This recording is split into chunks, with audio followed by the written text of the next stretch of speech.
Allez, bonjour à tous et bienvenue sur votre chaîne Smart Yvon. Aujourd'hui, on va faire ensemble le test du King Kong Mini 2 Pro de chez Cubot. Accrochez vos ceintures, on est parti après le générique. Let's go. War on war. Allez, merci à vous d'être toujours présent sur la chaîne. On est donc avec le test du King Kong Mini 2 Pro. Avant toute chose, n'hésite pas à t'abonner, liker, partager, voilà, ça fera toujours plaisir. Puis les différents réseaux sociaux sont dans la description de cette vidéo afin de ne pas monopoliser le temps de parole sur des choses qui ne t'intéressent pas. Et c'est ce que je suis en train de faire. Allez, donc le King Kong Mini 2 Pro, il est ici. C'est un smartphone livré avec un trou dans le dos. Non, alors c'est pas vrai. C'est un smartphone qui fait donc 4 pouces. C'est une des particularité de ce smartphone, c'est un petit téléphone. Donc, qui dit petit téléphone, eh bien, dit trou dans le dos. Bien sûr que cette phrase n'a absolument aucune logique, mais je m'en fous parce que c'est ma vidéo et que je dis ce que je veux. Donc, allez, le King Kong Mini 2 Pro prend 2 cartes SIM et pour insérer donc les cartes SIM dans ce smartphone, Cubot a donc décidé bien de faire sauter un petit bout du panneau latéral dorsal, et d'y insérer un petit capot avec 2 vis. Tu viens donc mettre tes 2 cartes SIM ici, voilà, compatible 4G, 3G, 2G, pas de 5G et pas de B28 pour la partie 4G. Et donc après, tu viens tout simplement, hop là, refermer tout ça avec le tournevis qui est fourni par la marque. Oui, si toi aussi tu étais voilà, un féru admirateur des éditions Atlas, tu as un peu l'impression de monter ton smartphone toi aussi en kit. Voilà, donc tu récupéreras bien sûr le processeur au prochain numéro qui te sera vendu bien sûr pas cher, à peu près 29,90 €. Donc allez, donc une fois que tu as remis tes 2 cartes SIM, tu as vu aussi qu'au milieu, tu avais un emplacement pour une carte micro SD qui peut te permettre d'étendre bien sûr la mémoire de ce smartphone à 128 Go, car actuellement il est proposé en 4,64. On note tout de suite la différence de taille, hein. Un téléphone de 4 pouces qui fait 120 grammes, forcément tu as tendance là à l'apprécier, la prise en main. C'est un smartphone, ma foi, qui est petit, léger, et là-dessus, franchement, on va pas venir se plaindre, ça change de ce qu'on peut voir actuellement sur les autres fabricants, les autres modèles, qui sont totalement, voilà, sur des formats plus importants. Il est fourni avec, on le voit, hop, un film plastique qui aura tendance à venir prendre les rayures. Tu as un chargeur en 1 ampère 5 watts. Voilà, donc tu iras pas bien loin. Tu auras par contre un câble en USB type C, les oreillettes de fourni et le packaging et surtout le petit tournevis. C'est ce qui vaut le plus cher, j'ai envie de te dire, c'est de toute beauté. Le design ressemble beaucoup à ce que fait Cubot sur ses Rugged Phone, et on va dire que c'est clairement la tendance un peu de ces fabricants underground. Admire mon accent américain-anglais. Donc c'est franchement un téléphone robuste. Il est livré avec une résistance à la poussière, à l'eau, aux chutes. On va parler bien sûr de chutes qui interviendront sur le côté du smartphone, etc. Car clairement l'écran, si tu le fracasses sur un caillou, l'écran pètera.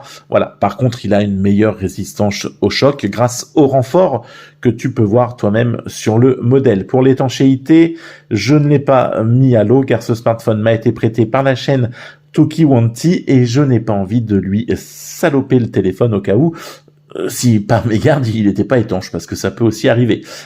Pour ce qui est d'étanchéité, tu penses bien sûr à bien remettre le petit goupillon une fois que tu as fini ta charge en type C sur ta batterie de 3000 mAh qui va te tenir une journée si t'es pas trop gourmand. Clairement, moi j'ai fait 1 heure la dernière fois de vidéo avec parce que j'avais pas le choix. Ne me juge pas.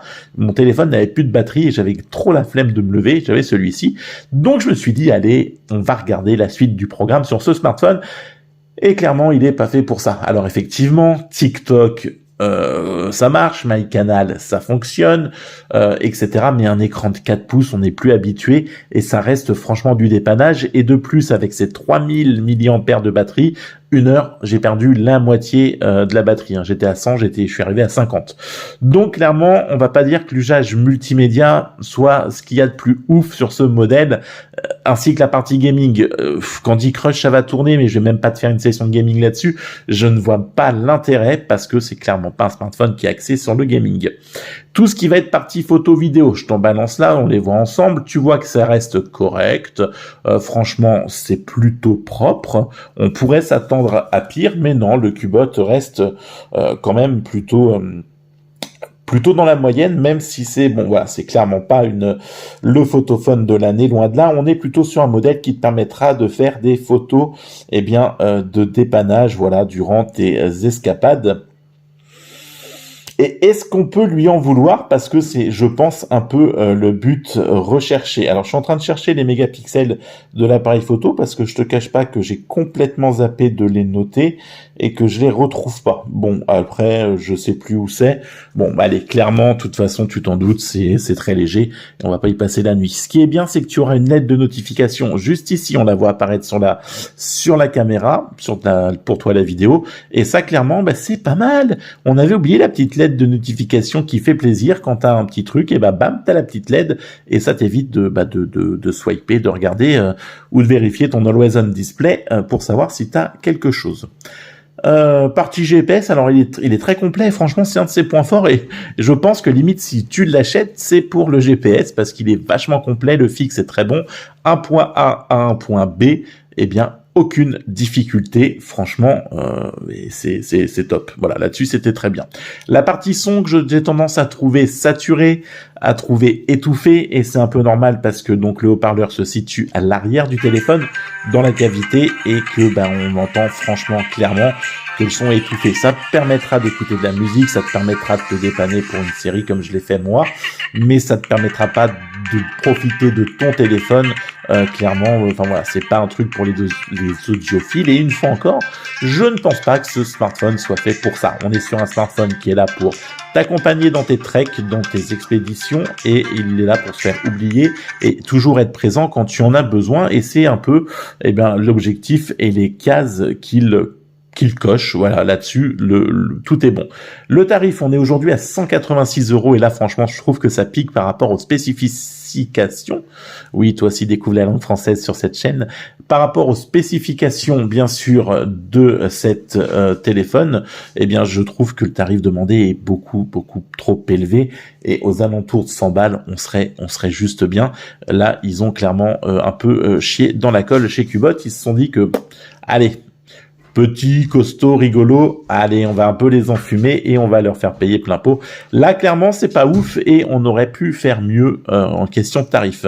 Alors, est-ce que ce téléphone est pour toi? Clairement, j'ai envie de te dire, si tu es adepte de la randonnée, des treks, que tu pars en expé, que tu veux un smartphone qui se fasse oublier, qui soit quand même là quand on a besoin pour la partie GPS, qui soit solide, clairement, ce téléphone est pour toi. Si tu es un pro gamer, que tu es tout le temps sur ton téléphone, que tu veux faire du multimédia, de bonnes photos, clairement, ce smartphone n'est pas fait pour toi et ce n'est pas le but. Par contre, si tu fais du vélo, tu peux bien sûr t'en servir en petit téléphone, petit GPS, et je crois que la majorité des testeurs YouTube l'ont gardé pour ça, pour faire du GPS vélo derrière. C'est un peu triste, mais bon, écoute, c'est la vie. À noter, pas de B28 d'ailleurs, mais je te l'ai déjà dit sur la 4G, je me répète, et c'est là, j'ai Alzheimer me guette. Allez, une fois encore, je remercie bien sûr la chaîne Tukiwanti pour le prêt de ce smartphone. On se retrouve très vite avec une prochaine vidéo de test. D'ici là, prenez soin de vous, et on se retrouve très vite. Et puis voilà, allez, ciao, bye bye.